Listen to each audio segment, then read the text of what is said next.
오늘의 말씀 찾아보겠습니다. 오늘의 말씀은 출애굽기 1장 8절로 14절에 있는 말씀입니다.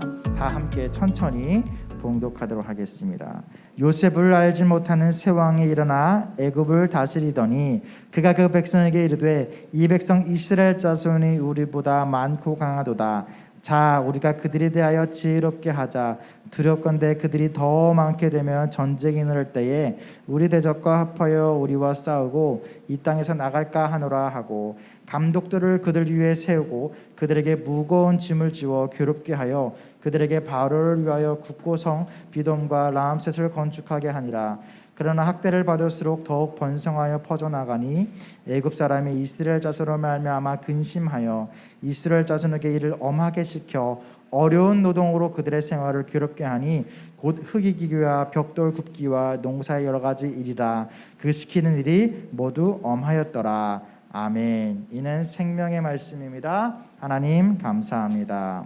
오늘의 말씀은 숙이면 안 아프다라는 말씀으로 함께 여러분들과 은혜를 나누고자 합니다. 우리들은 세상을 살아가다 보면은 조금 겸손해야 돼라는 이야기를 많이 듣기도 합니다. 그러면서 뭔가 자랑을 많이 하고 사람들에게 뭔가 있는 척하는 사람들에게 어른들은 특히 조심해요. 고개를 숙여야 돼, 조심해야 돼, 항상 겸손해야 돼라는 이런 덕의 말씀을 이야기합니다. 그런데 요 겸손이라고 하는 거면은 우리가 잘 유명하진 않지만 언젠간 들어봤을 법한 예화가 하나 있습니다. 무엇이냐면 조선시대의 유명한 재상이었던 맹사성이라는 사람이 있었습니다. 이 사람은 고려시대 후기로부터 조선시대 이르기까지 쭉 높은 고위 관직을 유지했던 사람인데요, 좌의정도 하고 우의정도 하고 우리가 알다시피 요셉처럼 나라의 두 번째 세 번째 가는 총리와도 같은 역할을 했던 사람이 바로 이 맹사성이라는 사람입니다. 이 사람이 어느 날은 시골로 한번 간 적이 있어요. 일이 있어서. 그런데 이 사람이 어떻게 갔냐면은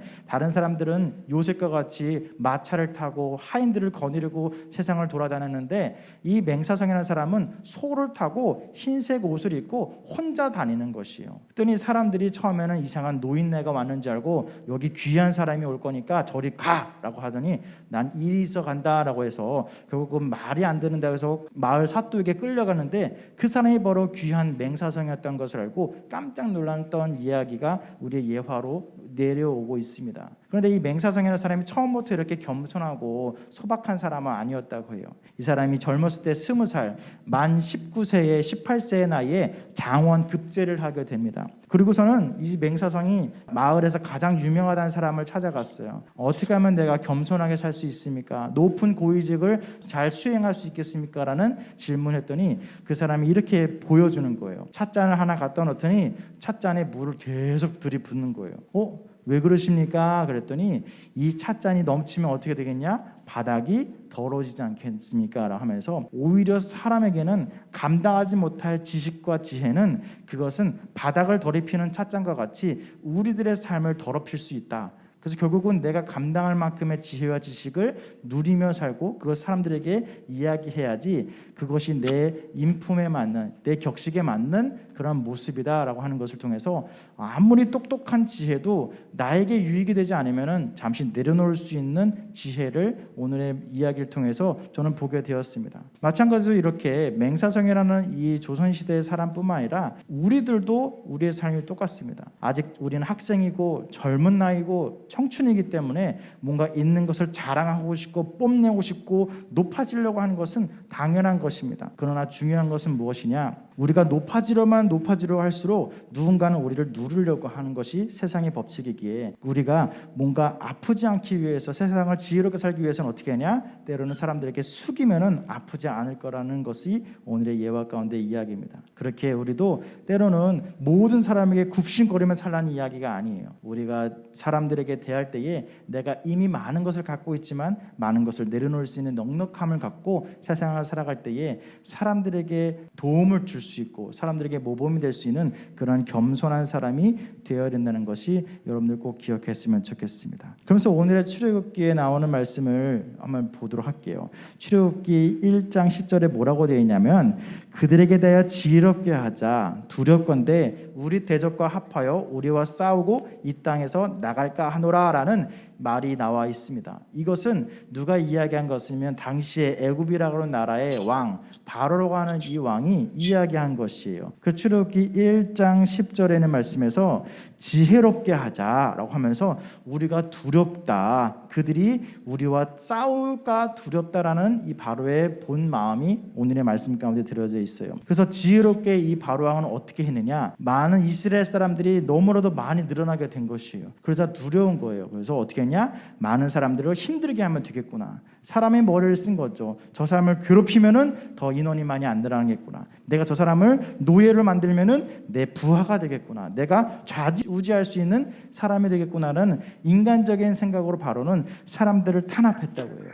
그런데 그것이 어떻게 되었냐면은 출애굽기 1장 5절로 민수기 1장 46절을 보면 어떻게 되냐, 처음에 애굽의 땅에 살았던 이스라엘 백성들은 70명이었다고 해요. 그런데 그 자의 나중에 출애굽을 할 때 총 인원수는 몇 명이냐면 60만 3,050명이었대요. 아마도 남자들만 계산했기 때문에 적어도 60만 명 이상의 사람들이 출애굽을 할 때 있었다는 것을 보면은 적어도 3, 6, 18 거의 180명이 넘는 사람들이 아마 출애굽을 했던 것 같아요. 한마디로 바로는 머리를 써서 저 이스라엘 사람들을 괴롭히면은 인구수도 늘어나지 않고 내 말 잘 듣겠지라는 사람의 지혜를 썼는데 어떻게 되냐면은 오히려 70명이었던 사람이 거의 200만 명에 가까운 사람이 많아질 정도로 사람이 줄지 않을 뿐더러 더 강하고 더 굽어지지 않는 사람이 되었다는 것이에요. 그러면서 우리는 생각해야 될 거 있습니다. 뭔가 학창 시절에는 힘센 애가 뭔가 짱이 되는 것 같아요. 그래서 보통 한 반에 보면은 싸우진 않아도 남자친구들은 또 알 거예요. 특히 고등학생이 되면은 막 싸우지 않죠. 근데 알아요. 쟤가 조금 세구나. 쟤랑 옆에 붙으면은 내가 빵을 얻어먹을 수 있겠구나. 뭐 이런 것을 눈치로 좀 아는 경우가 있어요. 보통 이제 남자애들은 이제 초등학교, 중학교 때까지는 아직 그게 없으니까 약간 몸으로 좀 서로 확인을 하지. 그래서 누가 더 센지, 누가 짱인지를 하는데 고등학생 정도 되면은 사실은 이게 눈치밥으로 쟤가 나보다 세구나. 그럼 이제 아는 거지. 어떻게 내가 대우해야 되는 거래. 요거 아는 거예요. 세상의 기준 사실 그거에 맞아요. 뭔가 나보다 키 크고 뭔가 운동 잘하고 힘세 보이고 키가 작더라도 뭔가 좀 단단해 보이는 애가 있어요. 찌르면 안 들어가네. 그런 친구들한테는 조심해야 되구나, 잘 돼야 되구나. 사실 이거는 세상적인 관점. 반면에 약한 애들은 어떻게 해야 돼? 이왕이면 내가 콱 눌러야 내가 올라가는 것처럼 느껴지는, 그게 사실은 세상의 관점이고 바로 왕이 이스라엘 백성들을 했던 방법이에요. 한마디로 세상의 방법이라는 것은 너무 단순해요. 쉬워요. 힘센 사람, 능력 있는 사람이 뭔가 많은 것을 얻게 된다라는 것을 하기 위해서 사람을 노예를 만들려고 그러고 내 밑에 있는 사람을 만들려고 그러고 뭔가 나는 감독자, 관리관이 되기 위해서 뭔가를 통치하고 싶고 내 것을 만들고 싶다는 거예요. 그러다 보면 결국 어떻게 되느냐, 내가 신이 되어서 세상의 주인이 되고 싶은 마음까지 올라가는 것이 세상에 우리가 가질 수 있는 탐욕이라고 하는 마음, 세상의 지혜라고 하는 것이 바로 결국은 내가 신처럼 되는 것까지 올라가는 것이 그게 세상의 지혜라고 하는 것이에요. 그렇기 때문에 저는 여러분들에게 오늘 조심스럽게 이야기하고 싶은 것이 있는 것이에요. 무엇이냐면 세상의 정의라고 하는 것은 뭔가 쟁취하고 탐구하고 지배하는 것이 세상의 방법이라고 하는 것이에요. 많은 사람들은 어떤 것에 대해서 물건을 쟁취하고 탐구하고 지배하려는 것, 다시 말해서 내가 신처럼 되는 것을 원한다고 하고, 근데 성경에서는 어떻게 되어 있냐, 하나님의 지혜라는 것, 하나님의 지식이라고 하는 것은 다른 사람들을 노예로 만들거나 다른 사람들을 내가 이용하고 부려먹는 것이 아니라 오히려 낮아지고 내가 갖고 있는 것을 베푸는 것을 이야기한다는 것을 성경은 이야기하고 있어요. 그렇기 때문에 엄연히 우리는 기억해야 될 게 세상의 지혜와 하나님의 지혜를 구별을 해야 된다는 것입니다. 그렇게 사랑하는 연희가족 여러분들, 우리들도 공부를 열심히 하는 세상의 지혜, 그것이 나쁘다고 하는 것이 아니에요. 그것을 통해서 사람들을 이용하려는 마음은 나쁘다는 것이죠. 세상의 지혜를 통해서 나를 발전시키고 보다 좋은 사람을 위해서 노력하는 것은 당연히 필요한 거지만 그것을 사람에게 적용할 때는 그것은 결국은 선한 것이 나올 게 없다라는 말씀이에요. 그러면 사람에게는 어떤 지혜를 적용해야 되냐? 바로 하나님의 지혜, 하나님께서 나에게 주시는 세상의 지혜가 아닌 하나님의 지혜를 사람들 간에 전해야지 그것이 건강하고 유익한 삶으로 나아간다는 것이 우리가 기억해야 될 내용입니다. 그렇기에 우리의 세상의 지혜는 공부 열심히 하고 열심히 해서 나를 단련시키는 것이고, 하나님께 받는 지혜는 무엇이냐? 겸손의 마음, 사랑의 마음, 긍휼의 마음, 돕고자 하는 그런 마음들이 있잖아요. 이런 것들이 하나님의 마음이에요. 그런데 이런 것은 너무나도 안타깝게 사랑하는 마음, 긍휼의 마음, 남을 돕고 싶은 마음, 베푸는 마음은 공부를 한다고 어떻게 될까요? 우리는 습득할 수가 없는 것이 사실이에요. 아무리 공부를 잘하는 사람이라고 해서 사람들을 사랑할 수가 없어요. 여러분들 중학생, 고등학생들이 여기 앞에 많이 있는데, 청년 선생님들도 있는데 어떻게 남자친구, 여자친구 다 있으시죠? 그래서 없으세요? 왜 이렇게 크게 흔드는 사람 누구야? 왜? 그럼 공부를 해서 한번 연애를 글로 한번 배워보지 그래요. 사랑을 한번 공부를 해봐요. 책을 빌려보고 많은 것을 공부해봐요. 사랑을 할 수 있을까요? 미안해, 할 수가 없어요. 그럼 긍휼의 마음, 남을 돕는 것을 공부를 많이 하는 사람을 남을 많이 도울 수 있을까? 죄송해요. 지식은 알 수 있지만 행동을 할 수 없는 것이 세상의 지혜라는 것이죠. 그럴 때 우리가 기억해야 될 것이 있어요. 우리의 세상적인 학문, 세상적인 지혜는 무엇이냐? 남을 이용하고 남을 흔드는 것에 쓰는 것이 아니라 나 스스로를 위해서 쓰는 것이 세상의 지혜라는 것이고, 하나님의 지혜는 무엇이냐? 사랑하는 것, 긍휼을 베푸는 것, 나누는 것, 이것은 다른 사람을 위해서 쓰는 것, 이것은 내가 노력해서 되는 것이 아니라 하나님께 구해서 받는 은혜라는 것을 꼭 기억해 주시기 바라요. 그래서 우리는 사순절 기간을 우리는 보내고 있어요. 이때는 무엇이냐? 예수 그리스도께서 나를 위해서 이 땅 가운데 오신 것을 기억하고, 또한 부활절까지의 예수님의 그 고난의 여정을 기억해서 어떻게 예수님의 모습을 따라 우리가 예수님의 제자된 삶을 살 수 있을까를 고민하는 시간이 바로 사순절 기간이에요. 이제 3월 한 달 딱 사순절 기간이 남아 있어요. 이제 매주 설교 때마다, 매주 말씀 때마다, 또한 묵상집을 통해서 예수님에 대한 이야기를 하도록 할 건데, 예수님이 어땠는가? 바로 세상의 지혜가 아닌 하나님의 지혜를 갖고 이 땅 가운데 오신 분이었어요. 세상의 지혜는 많은 사람들을 먹이면 권력이 생겼고 높은 지위를 얻게 되었어요. 근데 예수님은 포기하셨어요. 많이 먹이기만 하시고 권위와 지위를 포기하셨어요. 그것은 하나님께서 주신 지혜가 있었기 때문에 가능한 것이에요. 예수님께서는 뭔가 천사들의 호의를 받으면서 개선 장군처럼 이스라엘과 모든 땅을 통치할 수 있었어요. 그런데 처음에 나사렛이라는 곳에서 태어나고 그곳의 모든 것을 하는 것을 아무리 살펴봐도 개선 장군과 같은 황제와 같은 모습으로 이 땅 가운데 온 것이 아니라 정말로 낮고 낮은 겸손의 모습으로 이 땅에 왔다는 것이에요. 그러면서 이런 별명이 붙어 있죠.